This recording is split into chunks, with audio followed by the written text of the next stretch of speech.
నువ్వు కన్న కలలే నిజమవుతాయి చూడు, అందుకే ఉన్నాడు ఈ నాన్నే తోడు.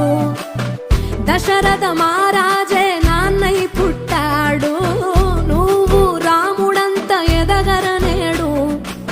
చరితలు ఎన్నడు చూడని మమతల గూడే వీధిరో, సంపద అంటే ఏదో కాదురో, ఇంతకు మించి